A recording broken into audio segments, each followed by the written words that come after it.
प्यारे बच्चों नमस्कार, कैसे हैं आप। उम्मीद करते हैं आप बेटर होंगे, आपकी पढ़ाई लिखाई बेहतर ढंग से पूरे जोश से चल रहा होगा। आज हम बात करने वाले हैं ज्यामिति के अंतर्गत समकोण त्रिभुज के अंदर और बाहर बने वृत्त के बारे में, यानी कि अंतःवृत्त और परिवृत्त के बारे में A to Z कंसेप्ट अतः अंत तक बने रहेंगे ताकि पूरे कंसेप्ट को आप समझ सकें जो आपके एग्जाम में बार बार पूछा जाता है। यहां पे गौर करिएगा, शुरुआत हम इस क्वेश्चन से कर रहे हैं और ये क्वेश्चन कहता है कि ABC एक समकोण त्रिभुज है। चलो भैया, हमने पहले ABC एक समकोण त्रिभुज बना लिया जिसमें कहता है कोण ए भैया दे रखा है 90 डिग्री, यानी कि यह वाला है 90 डिग्री।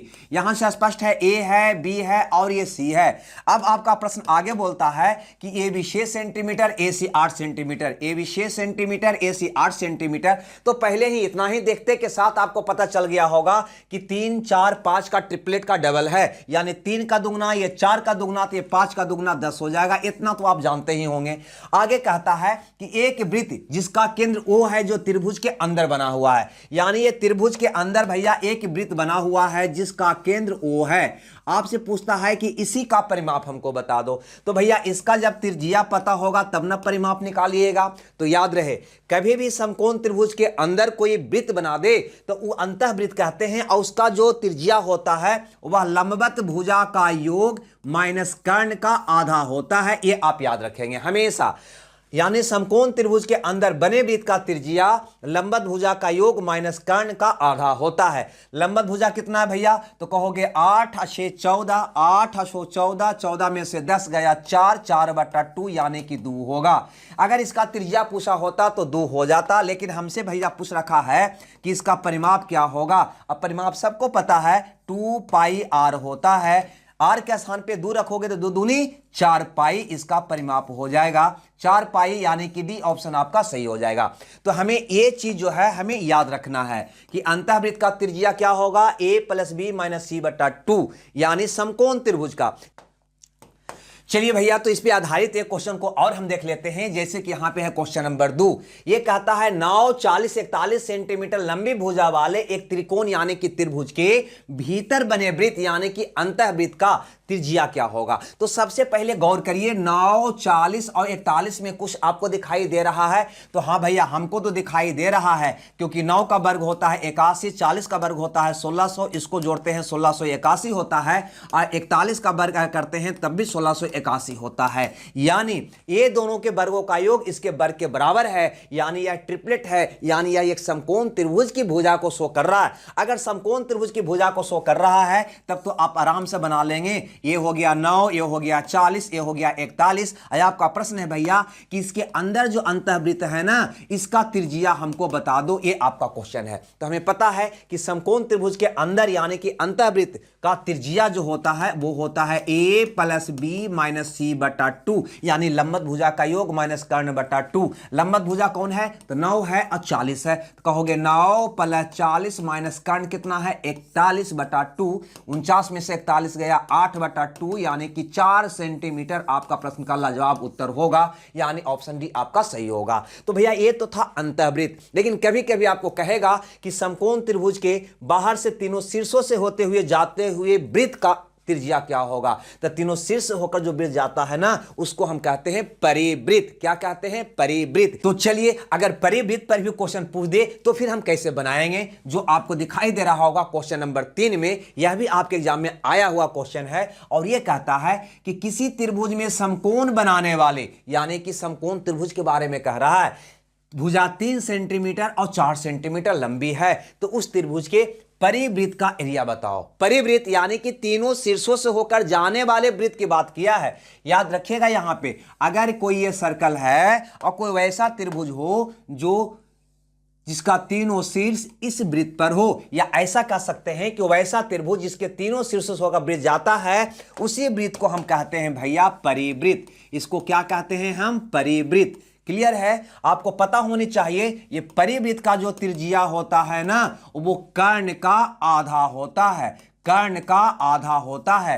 अंतःवृत्त का त्रिज्या होता है लंबवत भुजा का योग माइनस कर्ण यानी कि a + b - c/2, लेकिन परिवृत्त का कर्ण होगा, त्रिज्या होगा कर्ण का आधा। अब यहां पर देखो इसकी लंबवत भुजा दे रखा था 3 और 4, यानी कि ये वाला भुजा 3 है, ये वाला भुजा 4 है, तो ऑटोमेटिक ये वाला भुजा कितना हो जाएगा भैया, तो कहोगे 5 हो जाएगा। क्यों? क्योंकि 3 4 5 ट्रिपलेट है। ऐसे भी कर्ण बराबर अंडर लंब स्क्वायर प्लस आधार स्क्वायर करिएगा तब भी 5 निकल जाएगा। खैर त्रिज्या तो भैया निकल गया, कर्ण का आधा यानी कि 5 का आधा यानी 5/2 यानी कि 2.5 हो जाएगा। लेकिन आपसे यहां पे प्रश्न क्या रखा है कि परिवृत्त का एरिया भैया हमको बता दो। क्या बता दो? एरिया बताना है। एरिया होता है पाई आर स्क्वायर। आर का मान आप लोग 2.5 का स्क्वायर करोगे तो ये होगा 6.25 पाई। ठीक है, यही आपका आंसर होगा 6.25 पाई, यानी कि डी ऑप्शन आपका क्या हो जाएगा, सही हो जाएगा। क्लियर है? तो याद रखिएगा इसको, इस बात को कि परिवृत्त का जो त्रिज्या होगा वो कर्ण का आधा होगा, कर्ण का आधा होगा। यानी ये कर्ण जो है ना, ये कर्ण जो है ना, ये परिवृत्त का व्यास होगा, ये भी आप कह सकते हैं। और यह वाला कोण 90 का। कभी इसको उलट कर भी क्वेश्चन पूछता है, जो आपके एग्जाम में पूछा गया है, जो भी क्वेश्चन हम लाए हैं अंत में आपको उससे भी रूबरू कराएंगे। अब यहां पे इस क्वेश्चन को देख लीजिए, यही क्वेश्चन हूबहू है। क्वेश्चन नंबर 4 कहता है 6 8 10 सेंटीमीटर भुजा वाले समकोण त्रिभुज के परिवृत्त का एरिया क्या होगा। यानी कहीं ना कहीं वह समकोण त्रिभुज की बात कर रहा है जिसका मान लो भुजा दे रखा है 6 8 और 10, 6 8 और 10। कहता है कि इसका एरिया बताओ। ये परिवृत्त जो है ना, ये परिवृत्त है जिसका एरिया बताओ। तो सबसे पहले निकालो परिवृत्त का त्रिज्या क्या होगा, कर्ण का आधा। कर्ण कितना है 10, तो 10 का आधा यानी कि कितना हो जाएगा भैया, 5 हो जाएगा। तो क्या आप नहीं निकाल लोगे इसका एरिया? एरिया होता है पाई आर स्क्वायर, और आपको पता चल गया 5 × 5 = 25 पाई। आपका प्रश्न का जवाब होगा यानी कि बी ऑप्शन आपका सही होगा। ठीक है, यानी ये समकोण त्रिभुज 6 8 10 वाला भुजा वाला था, इसकी परिवृत्त जो था, इसके तीनों शीर्ष होकर जाने वाले वृत्त था, उसका आपको एरिया पूछा गया था। कभी परिधि पूछेगा, कभी त्रिज्या पूछेगा, कुछ भी पूछे उत्तर दे लेंगे। इसी क्वेश्चन को एक और है जो आप इसका उत्तर कमेंट्स बॉक्स में दीजिएगा होमवर्क के रूप में, हूबहू वही क्वेश्चन है। और इसके अलावे जो क्वेश्चन उल्टा करके पूछता है इसकी भी हम बात कर लेते हैं। यहां पे कहता है एक अर्धवृत्त में ए और सी व्यास के सिरों को इंगित करते हैं और बी अर्धवृत्त पर कोई बिंदु है, तो कोण एबीसी हमेशा क्या होगा। यानी ये भैया कह रहा है कि भैया एक अर्धवृत्त है, एक अर्धवृत्त है।